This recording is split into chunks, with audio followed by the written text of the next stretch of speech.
Hello नमस्कार, welcome to my channel study with success MB।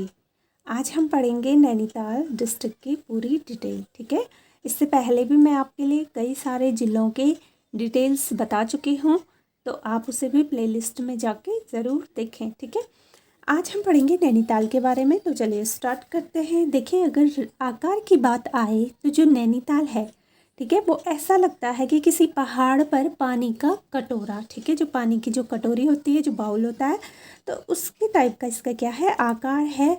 देख सकते हैं आप कि पहाड़ पर पानी का कटोरा और उस पर देवदार के वनों का अक्ष। ठीक है, देवदार के वनों का, कौन से वन, अगर वन कभी पूछे जाए तो आप देख सकते हैं कि देवदार के वनों का अक्ष इस मनोहारी दृश्य को अपने अंक में समेटे प्रदेश की प्रसिद्ध सरोवर नगरी नैनीताल। ठीक है, नैनीताल है। अगर इसकी सिंधु तल से अगर ऊंचाई देखी जाए तो ये है आपकी 1929 मीटर की ऊंचाई पर। ठीक है, अगर ऊंचाई कभी पूछते हैं कि नैनीताल जो ज़िला है समुद्र तल से इसकी ऊंचाई कितनी है, तो वहाँ पे आपका आंसर होगा 1938 मीटर की ऊंचाई पर। और अगर कभी पूछा जाए कि पहाड़ पर नैनीताल की जो आकृति है वो कैसी लगती है, तो आप देख सकते हैं कि वो ऐसा है कि पानी का क्या हो, एक कटोरा हो। ठीक है, और कौन से वहाँ पे वन है, तो उसके जो अराउंड में जितने भी वन हैं वो देवदार के वन हैं। ठीक है, उसके अक्ष पर। अब देखिए नेक्स्ट पॉइंट है इसमें कि ऐतिहासिक प्रमाणों के अनुसार, अगर हम ऐतिहासिक प्रमाणों की बात करें तो ऐतिहासिक प्रमाणों के अनुसार नैनीताल की खोज, देखिए अगर कभी पूछा जाता है कि नैनीताल की खोज ऐतिहासिक प्रमाणों, ठीक है, जो ऐतिहासिक हमारे प्रमाण हैं उनके अनुसार अगर देखा जाए तो नैनीताल की खोज हुई थी आपके 1840। ठीक है, 1841। ठीक है, 1841 में। और किसने की थी, जो शाहजहाँपुर, ठीक है, शाहजहाँपुर के जो निवासी थे ब्रिटिश मूल के नागरिक पी वैरन, ठीक है, पी वैरन ने की थी और 1841 में की थी नैनीताल की खोज। और ऐतिहासिक प्रमाण ये चीज़ को बताते हैं कि जो पी वैरन थे, इन्होंने 1841 में आपके नैनीताल की खोज की थी। ठीक है, अब देखिए पहली की जो बात है कि कहा जाता है कि बैरन ने, ठीक है, जिन्होंने ये नैनीताल की खोज की थी 1841 में, बैरन ने इस क्षेत्र के मालिक, जो नैनीताल के जो पुराने जो मालिक थे वो थे आपके नरसिंह थोकदार। ठीक है, जो आपको जैसे कि पता ही होगा कि जो थोकदार होते थे उनके पास काफ़ी सारी भूमि होती थी, तो उन्हीं को थोकदार कहा जाता था। तो जब ये बैरन आए यहाँ पे, ठीक है, तो इन्होंने क्या किया था 1841 में कि जो नैनीताल के जो थोकदार थे नरसिंह, अगर कभी पूछा जाए तो मालिक नरसिंह थोकदार थे, तो उनको इन्होंने क्या किया था कि झील के बीचों बीच ले जाकर बलपूर्वक, मतलब उनसे बलपूर्वक वहाँ का स्वामित्व कंपनी शासक के नाम करवाया था। ठीक है, और विकसित होने पर जब इन्होंने अपने नाम करवाया तो उसको जब विकसित किया, तो विकसित होने के बाद ये जो क्षेत्र है, जो नैनीताल है, वह ब्रिटिश काल में अंग्रेज़ों की ग्रीष्मकालीन राजधानी बनी। ठीक है, अगर कभी पूछा जाए कि उत्तराखंड का ऐसा कौन सा राज्य है जो कि अंग्रेज़ों की ग्रीष्मकालीन क्या थी, राजधानी थी, तो आपको पता होना चाहिए कि ब्रिटिशों की जो ग्रीष्मकालीन राजधानी थी वो पहले नैनीताल भी रह चुकी है। ठीक है, तब फिर लास्ट देखिए इसमें नेक्स्ट जो है, जब स्वतंत्रता की प्राप्ति हुई, ठीक है, जब स्वतंत्रता प्राप्ति के बाद इससे फिर क्या हुआ, 1962 में उत्तर प्रदेश की ग्रीष्मकालीन राजधानी बनने का गौरव भी प्राप्त हुआ। तो अगर कभी पूछा जाए आपसे, देखिए इसमें 2-3 टाइप से पूछ सकते हैं। हो सकता है कि ऐसा पूछा जाए कि स्वतंत्रता प्राप्ति के बाद कब उत्तर प्रदेश की राजधानी रही नैनीताल, कौन से सन में आपके उत्तर प्रदेश की राजधानी रही, तो आपको पता होना चाहिए कि 1962 में जो नैनीताल था हमारा, वो उत्तर प्रदेश की ग्रीष्मकालीन, ठीक है, ग्रीष्मकालीन राजधानी भी रही है। और अगर बात करें कि ब्रिटिश काल में, तो ब्रिटिश काल में अंग्रेज़ों की भी ग्रीष्मकालीन राजधानी नैनीताल ही रही थी। ठीक है, अब इसमें देखिए अगला जो पॉइंट है कि सरोवर नगरी या झीलों की नगरी के नाम से विख्यात नैनीताल नगर 3 ओर से, अगर इसे देखें नैनीताल को, जैसे कि हम सरोवर नगरी के नाम से भी जानते हैं, या फिर इसे झीलों की नगरी भी कहा जाता है। ये मैं आपको पहले वाली वीडियोस में जब मैंने आपके लिए कुछ प्रश्न बनाए थे तो बताया था कि कौन से ज़िले को या फिर कौन से देश को किस नाम से या उपनाम से कहते हैं। तो वहाँ पे झीलों की जो नगरी थी वो था आपका नैनीताल। तो वो आप देख सकते हैं कि झीलों की नगरी या फिर उसे सरोवर नगरी भी कहा जाता है आपके नैनीताल को, ठीक है। और अगर बात करें कि नैनीताल जो है वो तीनों ओर से, देखिए अगर उसे देखें नैनीताल ज़िले को तो तीन ओर से ये एक तो टिफिन टॉप, ठीक है, चाइना पीक और लड़िया कांटा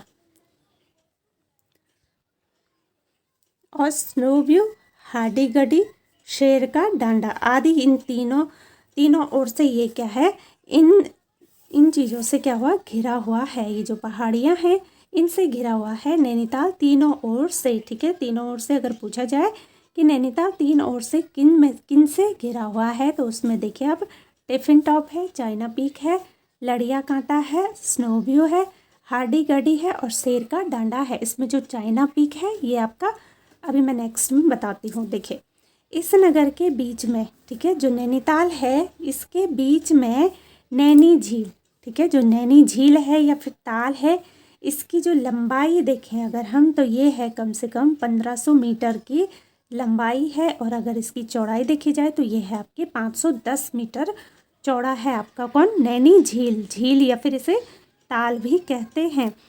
तथा अगर गहराई की बात करें तो नैनी झील की जो गहराई है वो है आपकी 10 से 156 मीटर की गहराई है। और यह ताल तीनों ओर से, अगर इस ताल की बात करें, ठीक है, ये जो ताल है ये तीनों ओर से 7 पहाड़ियों, ठीक है, ध्यान रखिएगा 7 पहाड़ियों या फिर इसे क्या कहते हैं, सप्तभृंग भी कहा जाता है।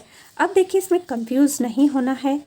इसमें जो मेन बात है, देखिए अगर नैनीताल नगर पूछे, ठीक है, नैनीताल नगर पूछे तो वो तीनों ओर से किससे घिरा है, एक तो टिफिन टॉप है, चाइना पीक है, लड़िया है कांटा, स्नो व्यू है, हाडी गडी है और शेर का डांडा है। लेकिन ये जो है ये नैनी झील है, ठीक है, वो तो नैनीताल नगर है।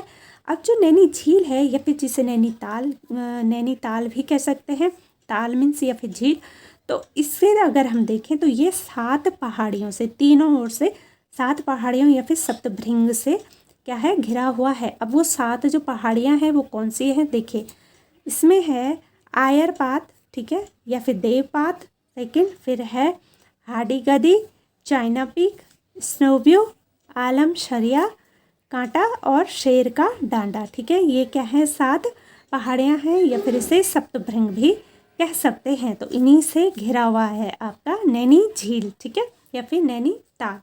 इस ताल के, अगर इस जो नैनीताल है, नैनी झील है, इस ताल की दोनों ओर सड़क बनी है, ठीक है। इसका मतलब क्या है कि अगर कभी पूछा जाए कि नैनी झील जो है वो नैनीताल में कहाँ पर स्थित है तो वो आपके बीच में स्थित है, ठीक है, जो नगर है उसके बीच में है।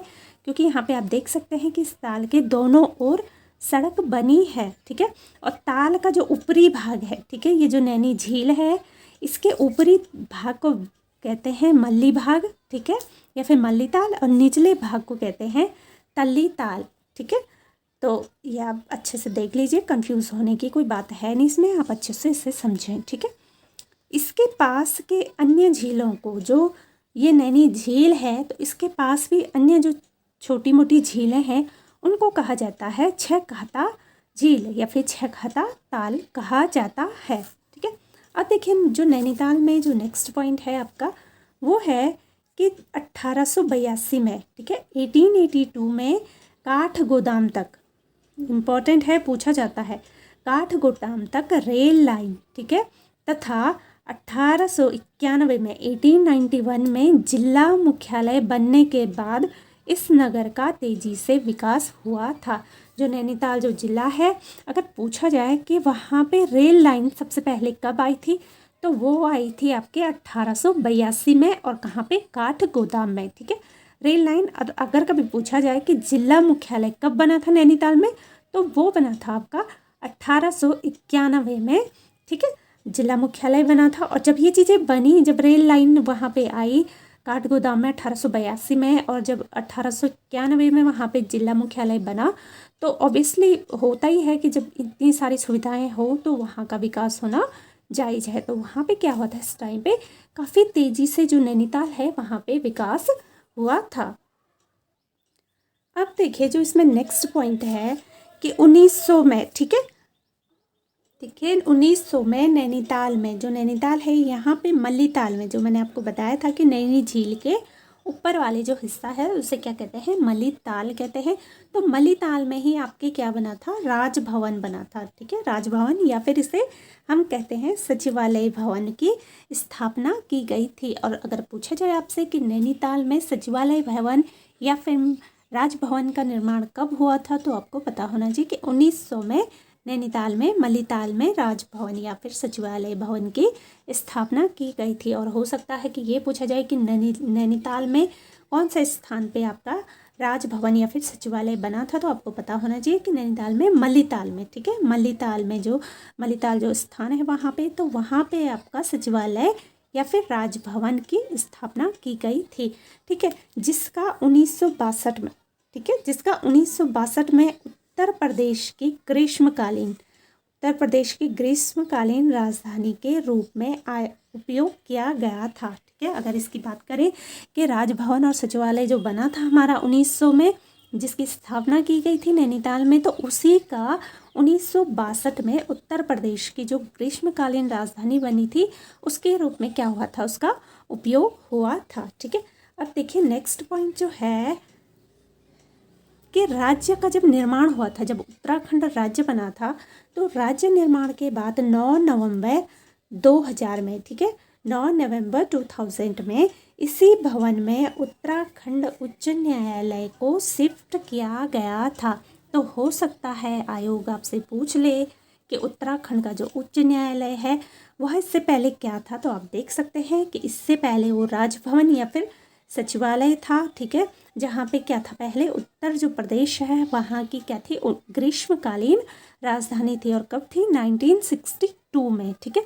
फिर जब उत्तराखंड राज्य बना 9 नवंबर 2000 को, तो इसी भवन में क्या हुआ, उत्तराखंड उच्च न्यायालय को शिफ्ट किया गया।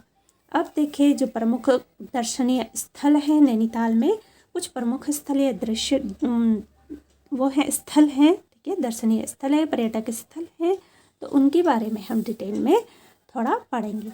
तो चलिए स्टार्ट करते हैं।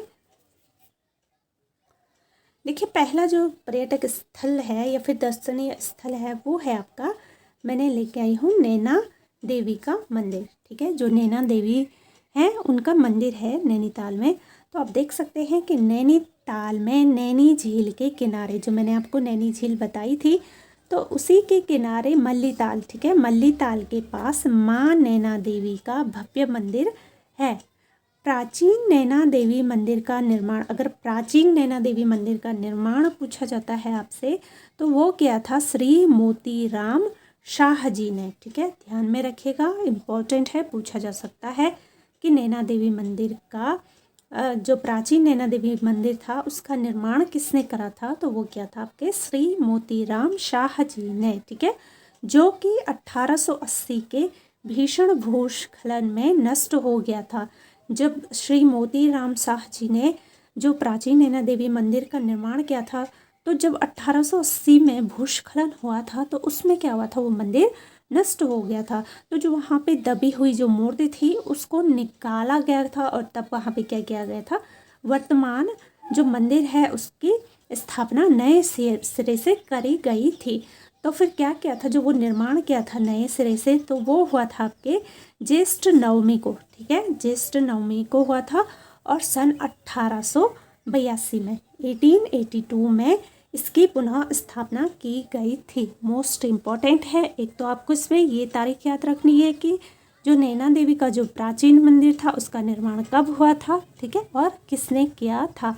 और दूसरा आपको देखना है कि जो नव निर्माण किया गया उस मंदिर का वो कब किया गया, तो वो किया गया था आपके ज्येष्ठ नवमी को, और कब किया गया था, 1882 में, ठीक है, तो ये इसमें इम्पोर्टेंट था। अब जो सेकंड है हमारा पर्यटक स्थल या फिर जैसे कहते हैं दर्शनीय स्थल, तो वो है आपका नैना पीक। देखिए जो नैना पीक है, जो कि मैंने आपको बताया था कि जो नैनी झील है उसके चारों तरफ से ये भी एक पहाड़ी है जो कि नैनी झील के तीनों तरफ से घिरी हुई है। तो नैनी पीक है। नैना पीक के बारे में देखिए, ये नैनीताल की सबसे ऊंची चोटी है। अगर पूछा जाए कभी भी आपसे कि नैनीताल की सबसे ऊंची चोटी का नाम क्या है, तो वो है आपकी नैना पीक। कई बार एग्जाम में पूछा गया है, हो सकता है आपसे आगे भी पूछा जाए, तो आप इसे ध्यान में ज़रूर रखें। अगर इसकी ऊंचाई हम देखें तो ये है आपके 2611 मीटर ऊंची है आपकी नैना पीक जो पहाड़ी है। ठीक है, यह शहर से, अगर इसे शहर से देखें तो ये 5.5 किलोमीटर की दूरी पर स्थित है। यहाँ से हिमालय की मनोरम छटा को स्पष्ट से देखा जा सकता है। ऑब्वियसली अगर इतनी ऊंची है तो यहाँ से जो हिमालय है उसको हम, उसका जो मनोरम दृश्य है उसे हम आसानी से देख सकते हैं। अब देखिए नैनीताल में जो अगला जो दर्शनीय स्थल है वो है आपका स्नो व्यू।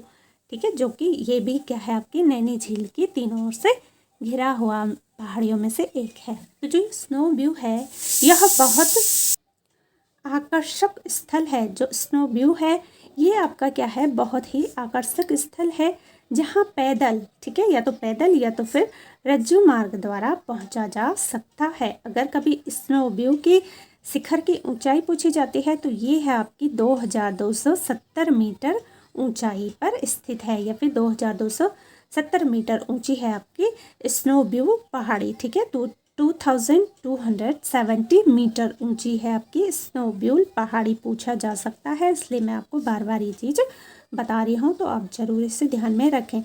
अब देखिए नैनीताल की जो नेक्स्ट जो दर्शनीय स्थल है उसमें है आपकी नैनी झील।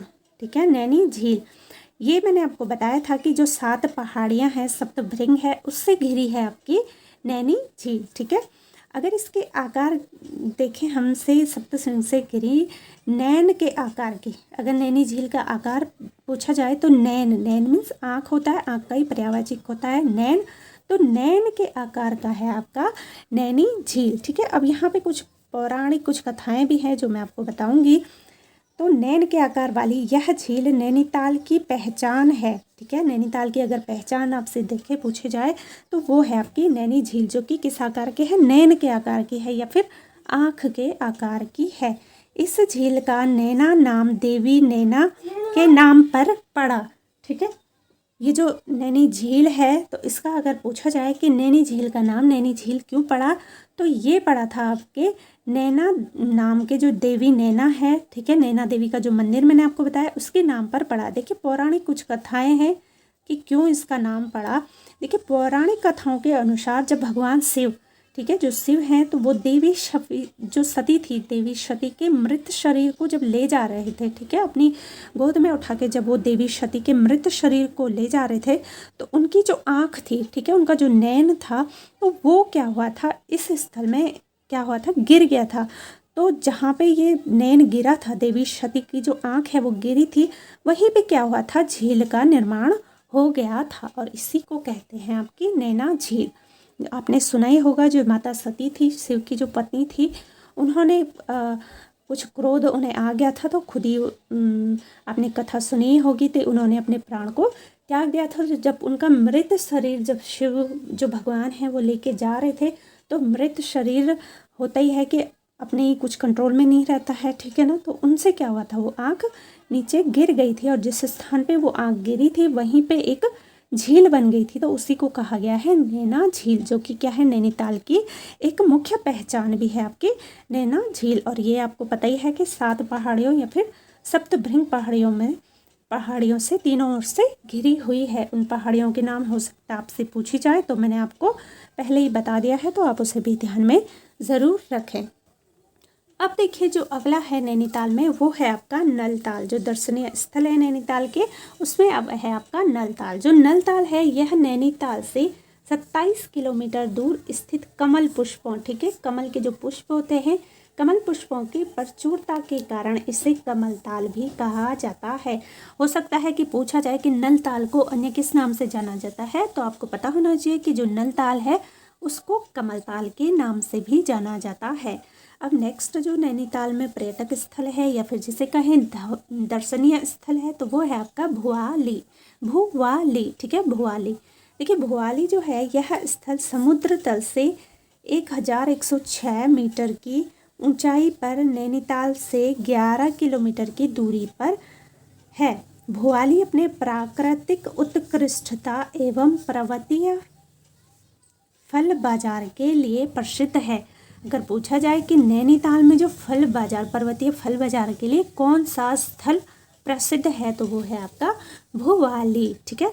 अब नेक्स्ट है भीमताल, ठीक है। जो भीमताल है यह आपका नैनीताल के सबसे बड़ा ताल के नाम में से भी जाना जाता है आपका भीमताल। अगर भीमताल में पूछा जाए कि जल का रंग क्या है तो ये जो भीमताल है, भीमताल में हल्के नीले रंग का स्वच्छ जल आपको देखने को मिलेगा, ठीक है। पढ़ते हैं भीमताल के बारे में। यह समुद्र तल से 1370 मीटर की ऊंचाई पर भुवाली से लगभग 11 किलोमीटर एवं नैनीताल से 22 किलोमीटर की दूरी पर स्थित है। जो कि क्या है, भीमताल क्या है आपका, भीम के नाम से ही आप याद रख सकते हैं कि सबसे बड़ा क्या है, एक ताल है। क्योंकि पूछा जा सकता है कि कुमाऊं का सबसे बड़ा ताल कौन सा है तो वो है आपका भीमताल, ठीक है।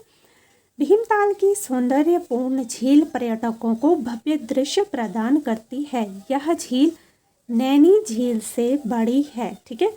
पर्यटक इस झील में नौकायन का आनंद प्राप्त करते हैं। झील के मध्य में एक द्वीप है जिस पर एक क्या है, रेस्टोरेंट स्थित है। अब देखिए इससे कैसे प्रश्न बन सकते हैं।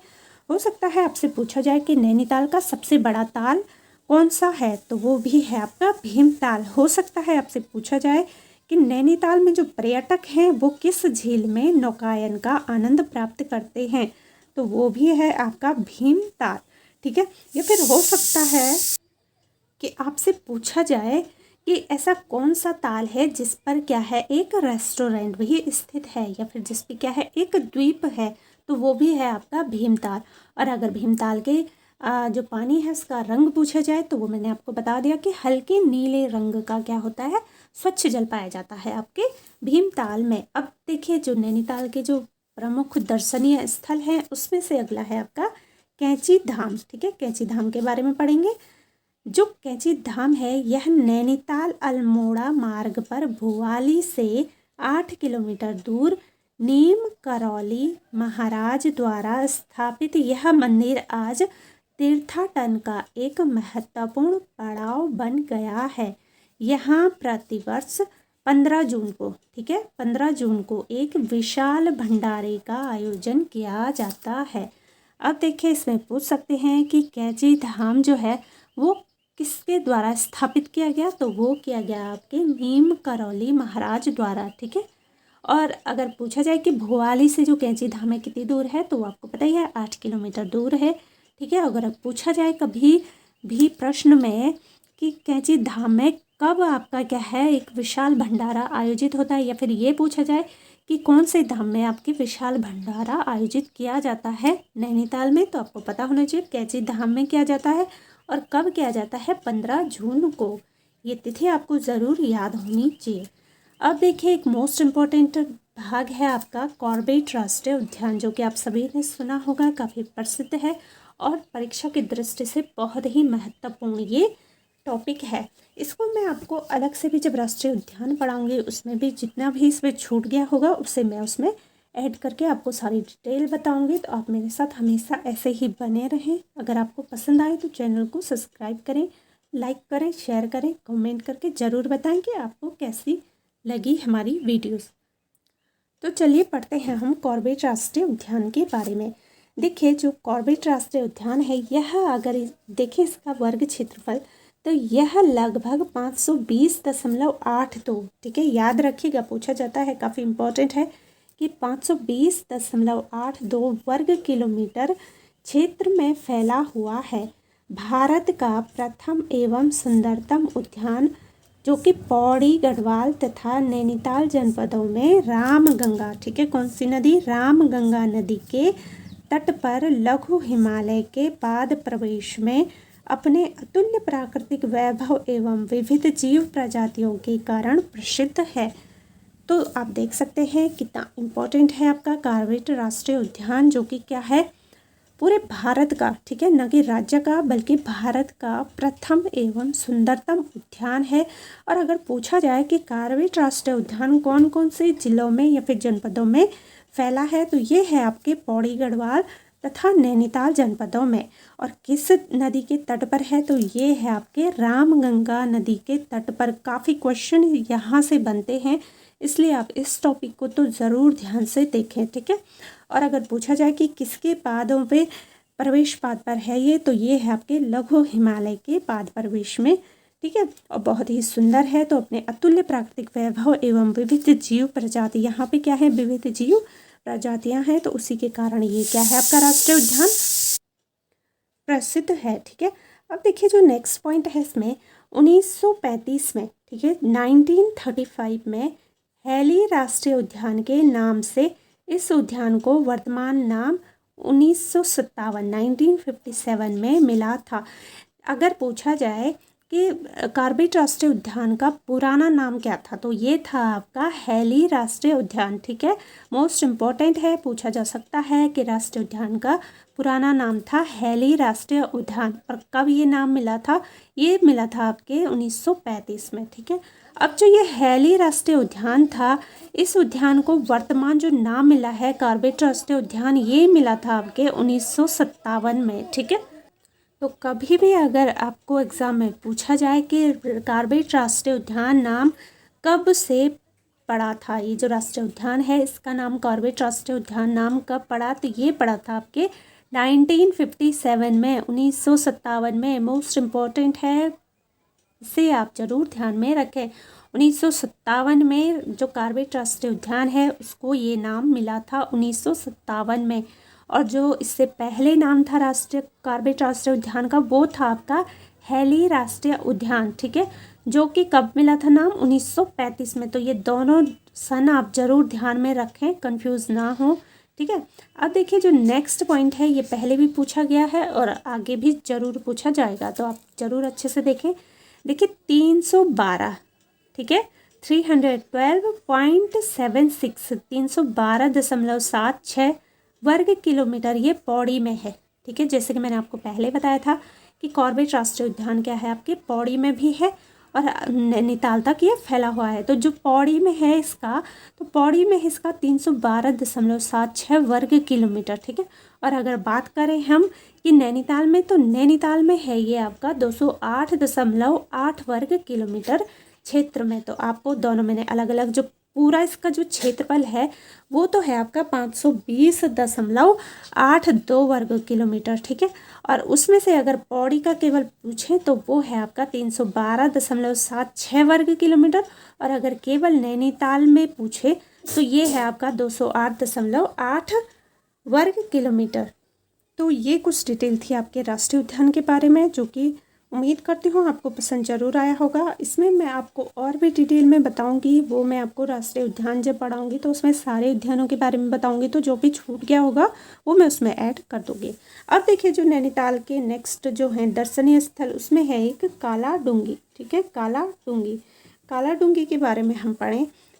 कॉर्बेट से यह 35 किलोमीटर की दूरी पर काला डूंगी स्थित है। यहाँ जिम कॉर्बेट का मकान और संग्रहालय वन्य प्रेमियों का मुख्य आकर्षण है। अगर कभी पूछा जाए आपसे कि जो कॉर्बेट है उसका मकान कहाँ पे है या फिर उसका संग्रहालय वन्य कहाँ पे है, तो वो है आपका काला डूंगी में, ठीक है। जो कॉर्बेट राष्ट्रीय उद्यान है उसका संग्रहालय और मकान है आपका काला डूंगी में। तो यही यहाँ का क्या है, काला डूंगी का प्रमुख आकर्षक वाला एक कारण है, ठीक है।